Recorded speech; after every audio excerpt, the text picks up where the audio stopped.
那我们上一堂课呢是讲到第62页的第三大段，那就讲到说，若是如此性相，然后呢，我想就是若是觉知的话呢，则不周遍是七种心类中任一者，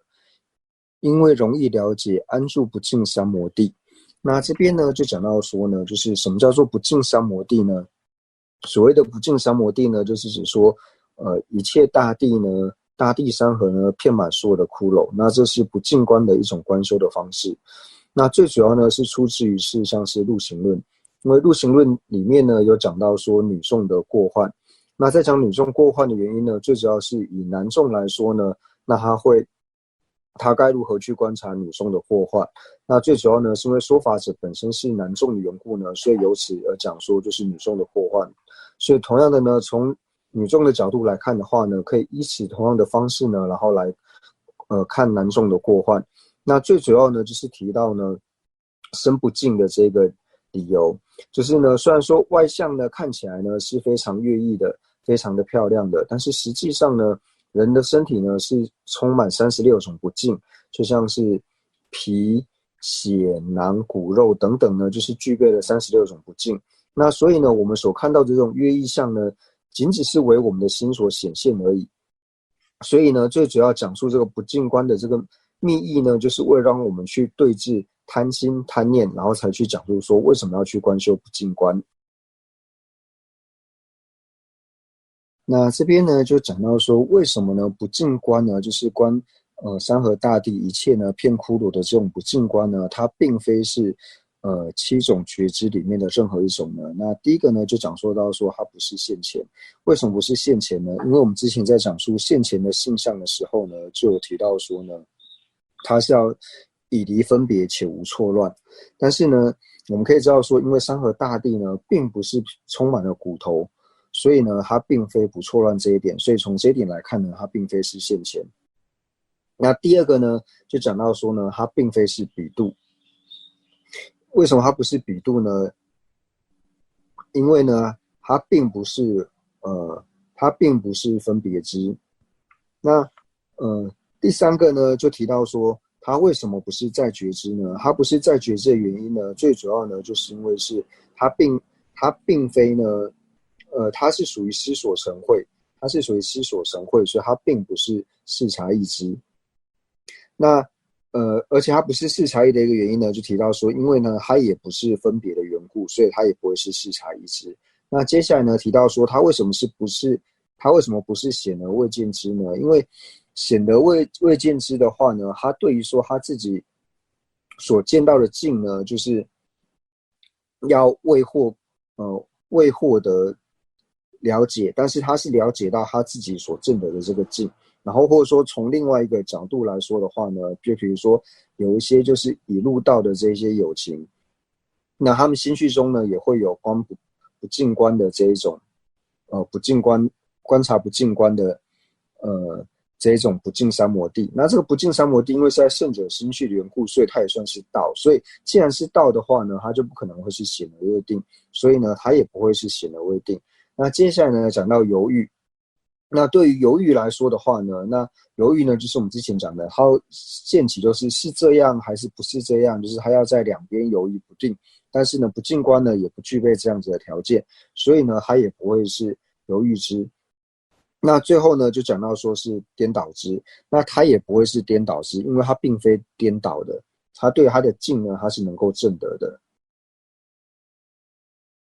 那除了说呢，就像是不净观呢，就是一切山河大地片就是骷髅之外呢，那也有讲到说，就像是地无尽三摩地，或是地水火风无尽三摩地。那什么意思呢？就是说，透由这种三摩地的力量呢，你能够将一切的所有的世间界呢，就是全部都现作是土，就是我们讲的，地水火风。就是地元素，或是水元素，或是火元素，或是风元素，就是充满一切。那这一种呢，它是属于三摩地。那这一种就像是地无尽三摩地、水无尽三摩地、火无尽、风无尽三摩地呢，和这边所讲的不净观的三摩地呢，它到底呢是否属于错乱之，或是颠倒之呢？那这个在现观的第8品有详细的在讨论。那最主要呢，在第八品呢会提到这边呢，最主要就是在讨论到说，像是佛陀，我们讲说佛陀有四身，就是智慧法身、自信法身，然后报身，还有化身等等。那最主要呢是讨论到智慧法身，因为在讲述智慧法身的时候呢，就提到说佛种的10种无漏慧，然后还有8种就是特别的智慧，所以这主要是讨论到佛陀的18个共法的时候呢，那这些智慧呢，它是否呢，就是可以归类在就是我们所讲的7种的觉知分类里面？那最主要呢是从这边然后衍生出来，那像是不净三摩地，或是刚讲的地水火风无尽三摩地，这些呢，它是否是属于7种分类里面？那同样的呢，我们在课文里面呢就讲到说，因为容易了解安住不净三摩地，然后呢还有提到说，还有像是学者心绪中的大悲等方便种类者，那就提到说学者心绪中的大悲，那最主要呢是把大悲拿出来讲。那其实呢，如果说讲到大悲的时候，那像是我们所说的世俗菩提心，或者说乃至像是事无量，或者说是大慈心等等，所以一切方便分的法类呢，其实都可以放在里面。那为什么说方便分的这些法类呢，它不能够就是安立为7种觉知里面的任何一种呢？那第一个呢，就是我们讲到呢，就是第一个它为什么呢不是现前知呢？第一个，因为现前知呢，它一定要是以离分别，但是呢，我们知道说，只要是有学到心绪里面的方便分呢，就是有学到心绪里面的方便分，它一定呢都是属于分别知，所以呢，它一定呢不会是现前知，所以第一个呢，它不可能会是现前。那第二个呢，它为什么不是比度知呢？因为呢，你如果是比度知的话呢，你要证得净，但是呢，这些方便分的这些心类呢，新的法类呢，它是没有办法证得净的。然后第二个呢，它不是比度的原因呢，是因为说它不是师所成慧，因为呢，它第一个它不是师所成慧，第二个呢，它并不需要依靠自知所依的正因之后呢，才能够对于自知所量有不欺狂的这种单觉知，它也不是，因为它不需要依靠着自知正因。那当然呢，我们刚刚讲说，就是方便分的这一些呢是不会证得净的，但是这个呢，在三大士的教科书里面呢，也是有一些就是不同的看法。像以智孙法从大师来说的话呢，他是认为说呢，就是菩提心呢，它是可以证得净的。他所证得的净是什么呢？他所证得的净呢，就是菩提。那当然这是有一些争议的地方，但是如果说撇除证得净的这一点来看的话呢，那就是以他不需要透由，就是他并不需要透由自知所依的正因呢，他才能够证得的缘故，所以他也没有办法安立为比度。那同样的呢，他也不会是在觉知。那在觉知呢，那如果说就像刚刚讲的，就是如果在觉知他一定要是证得净的话呢，那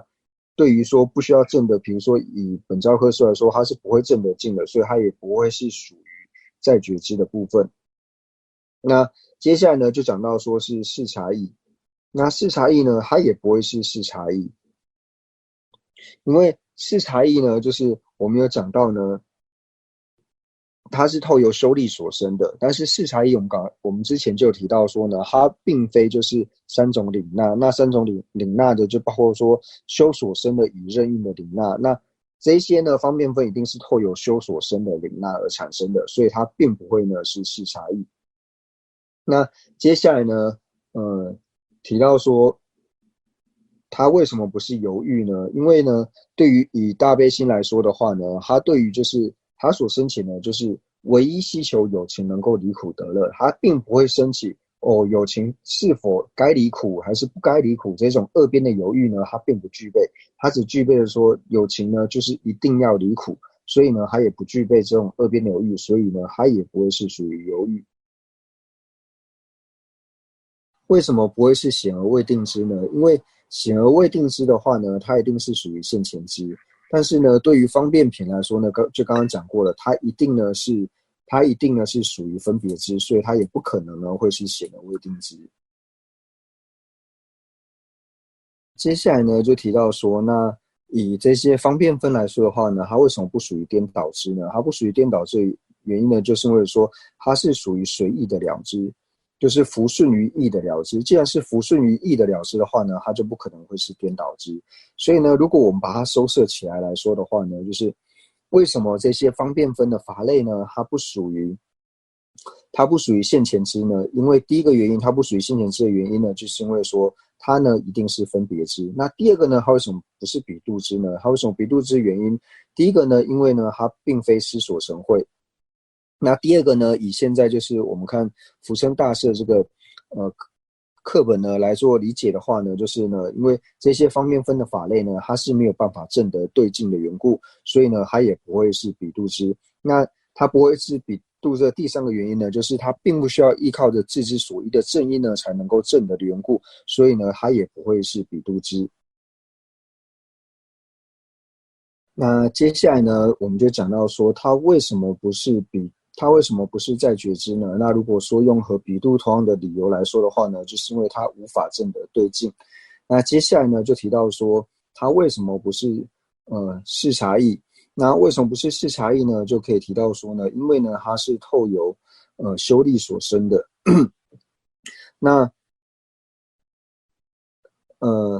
它是透由修力所生的。那同样的呢，透由修力所生这一点呢，其实可以去除掉说它是显而未定之。然后为什么它不是犹豫？因为呢，它是透由修力所生。那为什么它不是颠倒之？因为呢，它是透由修力所生。那除此之外呢，它为什么不是比度呢？也可以说它是未透由修力所生。那所以呢，它是由修力所生这一点呢，可以去除掉比度、视察意、显而未定之、犹豫，还有颠倒之呢，这五个呢都可以直接用一个原因，就是因为说它是由修力所生的缘故呢，所以不是这些。那对于现前呢，还有说在觉知的话呢，就不一定，因为呢，你是由修力所生的话呢，不一定不会是现前。就比如说我们讲到说呢，以加行道的是第一法，加行道是第一法来说的话呢，它是由修力所生，它是透由修力所生的。那但是呢，它也是在觉知，所以呢，你不能说它为什么不是在觉知，因为呢，它是由修力所生，这一点就没有办法。那同样的呢，以大乘来说，以见道来说呢，像是见道大乘见道的无学道等等呢，他们呢就是既是现前，然后呢也是透由修力所生，所以透由修力所生呢，它没有办法去除掉的就现前和在觉知这两者之外呢，那其他五个呢都可以直接放一个原因说它为什么比度，为什么不是视察意，为什么不是显而未定、犹豫、颠倒之，为什么呢？因为呢它是由修力所生，都是可以放如是的原因。那所以呢，这边我们就再反过来说呢，讲到菩提心。那对于说呢，菩提心呢是否能证得对境呢？那刚刚就讲说，就是有两派不同的讲法。那对于说菩提心呢，它是能够证得对境的说法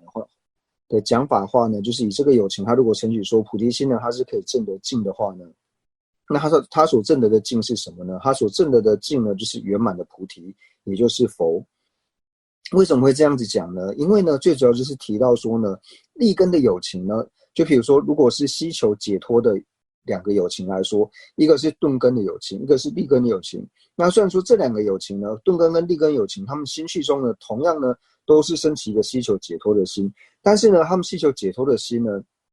希求的方式呢是不一样的。以利根有情来说的话呢，他第一个呢，他是透由观察，他先观察说呢，解脱呢是否是存在的。那解脱是否是存在呢？要怎么样去观察呢？就是先观察说这些所谓的垢染呢，它是不是安住于心的？然后去观察之后，发现说垢染呢，它其实不住于心的，它仅仅是课程而已。所以这些垢染呢，它是可以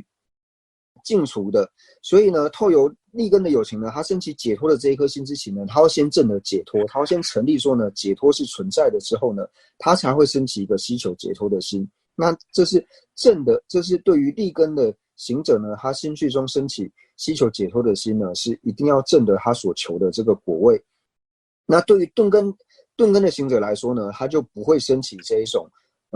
虽然说他也是升起一个希求解脱的心，但是他并不会去证得说解脱是否存在，而是透由呢，就是别人跟你说你应该要去希求解脱啊，解脱是很好的一件事情，所以你要去希求解脱，然后由此呢而升起一个希求解脱的心。那这种呢是顿根心绪之中呢升起希求解脱的心。那这个呢最主要是出自于贾朝杰大师呢他所写的就是关于宝性论的宝性论的笔记里面呢，然后有这样子提到，所以用同样的理路呢，以大乘的这个立根修行者来说呢，他所求的果位是什么？他所求的果位呢，就是证得无上菩提。所以呢，他的菩提是什么？他的菩提呢，就是佛果位。所以他要先证得无上菩提，所以才想要说，他心绪之中呢，威力有情愿成佛的这个心呢，他要先证得他所求的果位，也就是证得菩提。所以来说到说呢，菩提心呢，它是可以证得尽的。那刚刚讲述到呢，就是说承许菩提心呢是能够证得尽的这个学派的讲说。那如果说以就是本论呢所讲述的呢，就是凡是方便分呢都是没有办法证得对境的话呢，那我们要如何去解释贾朝杰大师所讲述的这个观点呢？那这边就回答到说呢，其实呢贾朝杰大师所讲述的是没有过失的，因为贾朝杰大师所讲述的呢是提到说立根的有情，他要证得菩提之外，但是他心绪中呢希求解脱的这个心呢，并不一定要证得解脱。所以同样呢，大乘的立根行者呢，他希求菩提的这个心呢，他的菩提心呢是不用证得菩提的，但是立根有情他本身呢是要证得菩提。同样的呢，希求解脱的这个有情呢，这个有情他要证得解脱，但是他心绪之中希求解脱的这一颗心呢是不用证得解脱的，所以会做这样子的一个解释。接下来呢，我们这边就看到说学者心绪中的大悲。那特别讲到说这里的学者心绪中的大悲，所谓的学者呢，指的就是指众生，就是指众生心绪之中的大悲。所以这边讲的学者呢，跟我们在讲述道地里面呢提到的有学道跟无学道的这个有学道的学者跟无学道的无学者呢是不同的。在道地里面呢提到所谓的有学道跟无学道呢，无学者呢，就是为什么？因为他心绪中具备了无学道。那所谓的无学者呢，就是指阿罗汉，因为他心绪中已经具备无学道的原因呢，所以称之为是阿罗汉。那有学者呢，就是尚未证得阿罗汉果的这些有情呢，称之为是学者。但是呢，在这边的学者呢，并不是像刚刚讲述的，是在讲述道地里面的这种学者。这里所讲的学者呢，就是提到说是有情。为什么讲到说有情是学者呢？有情是学者的原因呢，就是他为了能够断除恶障而去学习，所以称之为是学者。他为了希求无上菩提而去学习的缘故，所以称之为学者。所以在这里的学者呢，是遍指一切的众生。那在这里讲到说学者心绪中的大悲等，所以这个等字呢就包含了菩提心。那提到说方便种类，那这边就是要特别注意呢，就是方便种类呢和方便二者呢是有区别的。我们一般在讲述方便的时候呢，是讲述到说大乘的方便。那所谓的大乘的方便呢，就是提到说像是透由福德之粮呢所摄持，或者说透由福德之粮所造的这些善业呢，然后归类在方便分里面。那透由智慧等呢所去累积的这些善根或是资粮呢，然后称为是智慧分。那所以呢，我们这边讲述的方便呢，是提到说大乘的方便。那我讲到说呢，就是又分为大乘的方便，还有是大乘的智慧。那方便分跟智慧分最主要的差别在哪里呢？那除了说刚刚说到说方便分呢，它最主要是由透由福德资粮所积集的这种善行呢，称之为是方便。那透由智慧资粮呢所累积的这些善行呢，称之为是智慧。那其中最大的差别呢，就是能够承办摄身因呢，主要能够承办摄身因的这个呢，称之为是方便分。那主要能够承办法身因的呢，称之为是智慧分。所以智慧跟方便最主要的差别呢，就是一个是最主要能够承办摄身的因，那一个是最主要是能够承办法身的因。那在这里呢，又讲述到说方便的种类者，所以我们刚刚讲说方便跟方便种类者呢是有差别的。那在讲这个差别之前呢，我们先讲述说，其实种类呢，这个种类呢又可以分为是大乘的种类和小乘的种类。那所谓的大乘种类是什么呢？大乘种类所讲的呢，就是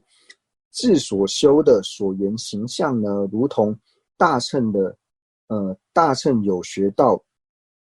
所修最主要的所修呢是类似的，就是自己的所缘形象呢，如同于大乘有学道的所修，主要所修呢是如同于大乘的，那这个是所谓大乘的种类。那同样的小乘的种类呢，就讲到说自己的所缘形象呢，它是类似于小乘有学道的所修，主要所修。那这边呢就是先讲解，那我们等一下再举例子呢来说明。我们这边呢就举例来说呢，就是什么呢叫做大乘种类或是小乘种类。刚刚讲到说呢，就是自之所缘形象呢，就是相似于大乘有学道的主要所修呢，这是大乘的种类。或者说呢，我们把所缘形象呢直接改成种相，就自之种相呢相似于大乘有学道的主要所修，这是大乘的种类。那小乘的种类呢，就是自之所缘形象呢相似于小乘有学道的主要所修，或者说呢自之种相呢相似于小乘有学道的主要所修。那讲完这个之后呢，这分为大乘种类跟小乘种类之后呢，那我们比喻来说呢，就是以声闻行者呢，比如说他心绪之中呢，证得无常的见道，或者说呢，证得无常的修道，或者说我们讲说小明心绪之中呢，证得无常的心，或者说呢，小华心绪之中证得无常的心，这些呢都称之为是小乘种类。为什么呢？因为我们一般呢在讲述说证得无常的心呢，它是属于小乘的种类。为什么说是小乘的种类呢？因为它是小乘行者他最主要的所修的缘故。所以呢，我们在讲到说呢，就是什么叫做小乘种类呢？刚刚讲到说，比如说声闻圣者，就是声闻行者心绪中证得见道的证得无常的见道和证得无常的修道，它本身呢是属于就是证得无常的这个心，就是它本身是属于证得无常的。因为我们讲说证得无常这个心，它本身呢，它的本体，它的质体，证得无常的心的这个质体，它本身是属于小乘种类的。所以呢，我们讲到说声闻圣者，比如说证得无常的见道，或是证得无常的修道，这种它都是属于就是证得无常的心的缘故呢，所以把它归类在就是小乘的种类。那乃至于说证得无我的心呢，它也是属于小乘的种类。为什么呢？因为它是小乘有学到主要所修的缘故呢，所以把它安立为是小乘的种类。或者说它的种相本身呢，就是他心绪中证得无常的心本身就是属于无常的心的这个种相嘛。或者说小乘证得无常的见道，它本身就是属于证得无常见道这个种相的缘故呢，所以会把它安立在小乘种类里面。那所以呢，这边就讲到说呢，就是大乘跟小乘的种类。那小乘的种类里面呢，其实又分为说声闻种类，还有像是缘觉种类。那什么叫做声闻种类呢？声闻种类就比如说呢，像是证得四谛16形象，就是任何一个证得四谛16形象任意的这种心呢，都可以是属于小乘种类。那对于说缘觉种类来说的话呢，那因为现在呢是属于秩序经部中的缘故。那如果是以秩序派来说的话呢，秩序派它的所谓的缘觉的种类呢，就是提到说像是证得二取空这种呢，就是属于缘觉的种类。那这边呢，因为是经部中的缘故呢，因为现在是经部中的缘故呢，所以它对于缘觉的种类来说呢，它不会放二取空，所以它同样呢可以像是声闻一样呢，都放人无我的部分。因为人无我呢，可以说是无论就以经部中来说呢，人无我是无论是声闻或是缘觉呢，都是它主要所修的缘故，所以同样都可以放是人无我。那接下来呢，就到大乘种类。那同样的呢，大乘种类呢又分为说是方便种类还有智慧种类这两种。那方便种类呢，就比如说像是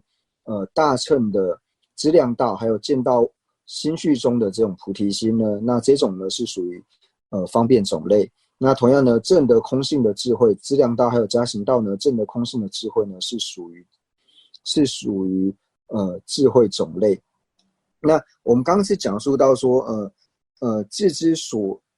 所修的所缘形象，然后呢，相似于大乘有学道。那其实在这个上面，它是有加个大乘有学道圣者的主要所修，但是呢，仁却刚解释到说，其实只是加上大乘有学道圣者的主要所修，虽然说有加上个圣者，但是其实只要是资粮道，还有像是大乘资粮道，还有加行道呢，它的所修呢，就一定呢会是属于大乘的种类。所以这个那不过说加上圣者呢，是这样说，那比如说我们讲的是从见道或是修道之外呢，其实并没有太大的差别。我们现在这边讲到说呢，他刚开始学现观的时候呢，他自己也进入一个就是关于这方面的迷失，就是我们在讲说大乘种类的时候呢，就是人们却那时候刚开始学现观，所以讲到大乘种类的时候呢，就是讲到说这只所缘形象呢，相似于大乘有学到圣者的主要所修。那这个时候呢，就完全呢就是思维到证得空性的智慧之外呢，证得空性的心这一点之外呢，并没有去思维到菩提心这个。为什么会说只想到证得空性的心呢？因为证得空性的心呢，它是有理由可以去成立说它是自知所缘形象呢，相似于大乘有学到圣者的主要所修。为什么呢？因为大乘有学到它最主要的所修呢，就是空性。为什么是空性呢？因为它要修就是无有地时。为什么要修习无有地时呢？因为它是实质呢最主要的一个正对治。那为什么要对治实质呢？它要对治实质的原因呢，就是因为它要断除所知障。为什么要断除所知障呢？因为它最主要的需求呢是获得一切遍智的缘故。所以呢，他这样为什么想获得一切遍智呢？因为呢，他想要获得圆满的菩提。所以透过这样子的理路去思维的时候呢，就可以很自然的把大乘的空性的智慧呢，然后放为是大乘的种类。但是对于菩提心来说呢，因为菩提心你从一开始从资粮位发心开始，然后一直到菩提的时候，就是菩提心啊，好像没有个特别的原因。所以那时候在讲说大乘种类的时候呢，就只思维到说是空性之外，并没有想到说菩提心呢，它也是属于大乘的种类。那因为呢，一开始学现观呢，就是有这样子的想法，觉得呢，就是所谓的大乘种性呢，是唯有就是证得空性的心之外呢，并没有其他的。那个时候呢，就是去辩论场的时候呢，然后有一个高班的学长呢，他的经验非常的好。那就是在辩论场呢，不会有，就是我们在辩论场里面不会有说请教我的这一种说法，就是大部分呢在辩论场里面的时候都会去说，你可不可以给我一些经验，这样就是让我的理路能够增长的一些经验，所以并不会去找高班的这些学长来说，你可不可以教我？不会用这种词，大部分都说，你可不可以给我一些新的经验？那这个时候呢，在辩论场那个时候，其实是辩论，就是早上辩论的时候，那辩论已经快要结束了，就是你已经其实是可以离开。不过那个时候呢，就是那个经论，就是在我们寺庙里面非常有名的一个学长，那他的经论就是非常的好。那他那个时候呢，他是立宗者，就是坐在那边回答的人。那我就走到这个他的班级呢非常的高，那我就开玩笑的呢到这个学长的身边呢，然后他是立宗者，他坐着嘛，那我就跪在他旁边，然后开玩笑的呢跟这个学长说呢，学长你可不可以给我一些就是经验这样？那这个时候呢，这个高班的学长呢，他就问我说，那你跟我说什么叫做大乘种类的定义？那我就直接说呢，就是自知所缘形象呢，如同于大乘有学到圣者的主要所修。那他说，那你的事项是放什么？那人杰就回答说，证得空性的心。那这个时候呢，学长他就立刻问我说，那菩提心到底是不是呢？那这个时候呢，因为我心里面一直想要说，就像刚讲的，证得空性的心呢，它是有一个原因的。所以透过这个原因呢，我们可以知道说，大乘的有学到圣者，他的主要所修呢是空性之后呢，那讲到菩提心的时候呢，我就有点愣住了。那但是呢，学长还有补了一句说，因为我们在讲述空性的，在讲述菩提心的定义的时候呢，菩提心的定义的最后面呢，有翻译的说，它是大乘的方便种类。它是大乘的方便种类，所以它既然是大乘的方便种类的话，就表示它一定是大乘的种类嘛。但是之前我就一直卡在说，就是主要所修呢，就只能有一个，因为你提到说主要所修的时候，所以当主要所修我把它放为正的空性的心的时候呢，就完全忽略了菩提心。但是透由这次就是跟学长的这个问答之后呢，我就真的那一天就非常的开心，觉得说真的是自己得到了宝贵的经验，因为主要的所修它不一定是只有一个，它其实是可以有两个的。那在这里呢，就是我们所讲到的这个所谓的方便呢，还有说像是方便种类呢，那这边呢就是要注意一点，这边所讲的种类呢，跟我们在现观第一品呢，就是在讲到说就是正边的时候，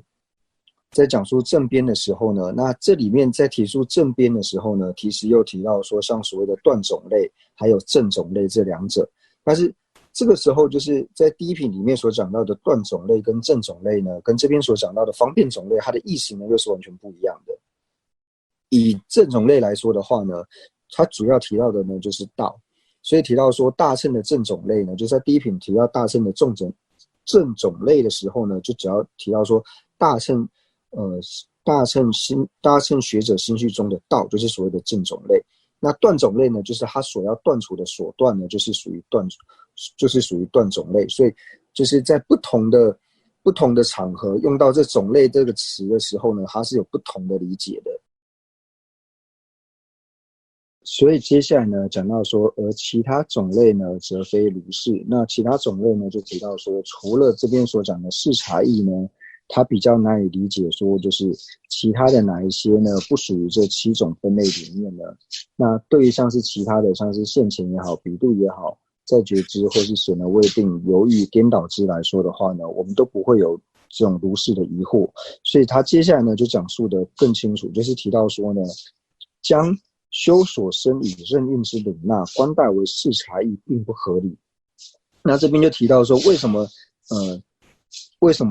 是新的法类呢？不一定会是这7种分类里面呢？因为就像是说我们所讲的悲心好了，那悲心呢，就像是我们之前所说的，它是所谓的修所生慧。什么叫修所生慧？它并不是透由外在的力量，然后让我们升起的。而是我们每一个人的心绪之中呢，都有悲心。不过我们的悲心呢是片面的，就是只会对某些人好，并没有办法扩及一切的有情。但是呢，我们要升起大悲的时候呢，就是将我们原有的这个悲心的种子，然后呢，让它不断的增长，不断的增长，然后增长到某一天的时候呢，它自然而然它就能够转为大悲的体性。所以它是透由修力所生的。透由修力所生的，就它的所缘越来越广的时候呢，它有一天它自然能够变成大悲。所以它就像是一个我们本来就有一个宝藏，这个宝物是原本就有的，但是这个宝物呢，它本身充满了灰尘。但是呢，虽然说它充满了灰尘，或者说它们有种种的这些铁锈等等，但是呢，你拿那个布呢，每天很努力的呢去擦。那你擦久，擦到一天呢，它总有一天会放出它真正宝物的这种光芒。所以呢，它是透由修力呢所去生的。所以把这种悲心等等观为视察义呢，这并不是合理的，这个并不合理。所以刚刚就讲到说呢，就是方便等种类者呢，而其他种类则非如是。就是对说方便品的这些，像是大悲心呢，我们比较难判断说它是否是视察义，但是对于说它是否是现前，是否是比度，是否是在觉知，显而未定、犹豫这些呢，是很容易判别的。所以提到说，它对于是否是视察义呢，比较难判别。所以对其他的像是方便分它是否是现前、比度、在觉知、显而未定、犹豫等等呢，它并对这些种类呢，并不是这么难以判别的，所以才讲到说修所生与的任运的领纳呢，观待为视察义呢，是并不合理的。那同样呢，把这些悲心等等呢，观察为就是错乱之呢，也是不合理。那为什么它不是错乱之呢？就提到说，它因为未受错乱因影响的缘故，所以它不会是错乱之。那所谓讲的错乱因呢，就想要提到说，就是有几种错乱，就是所依错乱，或者说呢近错乱。那像是所依错乱呢，就比如说我们坐在车上的时候，那车子快速行走的时候呢，我们会看到好像是树在走，因为车子我们坐在车上不动，所以会感觉是树在走。那这种是你的所依着所依而错乱。那另外一种呢，就是依着境而错乱。那依着境而错乱呢，就像是我们手上拿着香，或者说拿着火把。那你开始转圈圈的时候呢，它就成了一个火圈的形状。那实际上它并不是火圈，但是我们会把它视为是火圈。最主要就是因为说手在动，或者说这个火的缘故，所以我们把这个境呢视为错乱。所以你要有错乱的因呢，才会行为错乱之。但是呢，这种透由修力所成的这种领纳呢，它并没有任何错乱因的缘故，没有任何错乱因的影响，所以呢，把它视为颠倒之呢是不合理的。那这边呢就讲到说颠倒之呢还有错乱之的分别。那颠倒之和错乱之二者呢就是有三句型，就是只要是颠倒之呢它一定是错乱之，但是错乱之呢不一定是颠倒之。但是呢以无分别之来说的话呢，无分别之的颠倒之和错乱之二者呢是同义的。但是对于分别之来说的话呢，只要是分别之一定是错乱之，但是呢不一定是颠倒之。那在这里讲到呢，说错乱因。那在释量论里面呢，就是提到说4种错乱因。那这个其实我们之前有讲过，那我现在呢再复述一遍。那4种错乱因呢，第一个呢就提到说处错乱，处所错乱。那第二个呢讲到说所依错乱。那第三个呢就提到说境错乱，就是境有境的那个境。那第4个呢提到说等无间缘错乱。那第一个呢处所错乱呢，就是以前的喻呢是用说，比如说我们坐在船上呢，因为以前没有车子，所以说坐在船上呢，感觉好像自己没有动，然后是路上的那一些树呢什么在动的这一种呢，是所谓的，因为你所待的那个地方呢的缘故，所以你产生的这个错乱，所以叫做呢处所错乱。第二个呢就是所依错乱呢，就提到说，比如说我们的眼根呢本身就是有问题，眼根就是可能有一点过失，所以呢，即使是光头呢，他也会看到说那个头发呢就要掉下来，就是没有头发的人呢，他会觉得说好像呢就是有头发会掉下来，主要是因为眼根的过失呢而产生的错乱，所以呢这种是属于错乱。那第三个境错乱呢，境错乱就是提到说我们刚刚所讲的，比如说我们手上拿着香或是火把，那你快速转圈圈的时候呢，你看到那个变成火圈，那这个主要就是因为境上面的缘故，所以呢你才产生的错乱，所以这种呢是依着境而错乱。那为什么要讲这4种错乱因呢？那其实这4种错乱因呢有它代表的意义在里面，就是我们像刚讲的那而且那个等无间缘的错乱还没讲。那等无间缘的错乱呢，就提到说，像是比如说我们很生气的时候，那我们很生气呢，就是过度愤怒的时候呢，你可能就是看到外面的这些景象呢，全部都变成红色的，或者说呢，因为你很生气的缘故，所以你看到谁呢都不高兴，就是你看到谁都会觉得不爽，这样，因为就是主要是你的缘故，就是因为你很愤怒的缘故呢，所以你看到任何人呢都觉得不欢喜、不悦意。那这边呢就是提到说4种错乱。那这4种错乱的因呢，那像第一个处错乱、处所错乱，第二个呢所依错乱，还有第4个呢等无间缘错乱呢，这3个呢都是跟补特伽罗有关的。就是因为呢你本身是坐在车子上或是坐在船上呢，所以因为你坐在这个船上的缘故，所以你或者说坐在车上的缘故，那车子在动的时候，你自然觉得说好像是树在走。那所依错乱呢，那本身就是自己的五根呢，任何一根出了问题，所以就像说刚刚你可能是没有头发，但是因为呢你的眼根有问题，所以你看到好像会觉得头发掉下来。那等无间缘也是因为说补特伽罗本身的缘故。那所以处错乱、所依错乱还有等无间缘错乱呢，一定都是和补特伽罗有关的，所以他们3者呢可以归纳为一者，归纳在一起。那境的这种错乱呢，它不一定是要透有补特伽罗，就像我们刚刚讲的，像是火圈或是像是香在转的这个转的呢，不一定是我个人要转啊，你可能是把它放在某个水车之上或是哪里的时候，你会看到同样的效果，或是某个机器在转的时候呢，你也会看到同样的效果。所以静的这种错乱呢，它纯粹呢就是外在的原因，但是无论是处所还是所依还是等无间缘的错乱呢，一定和补特伽罗它本身呢是相关联的。那今天因为时间的关系呢，就先上到这边。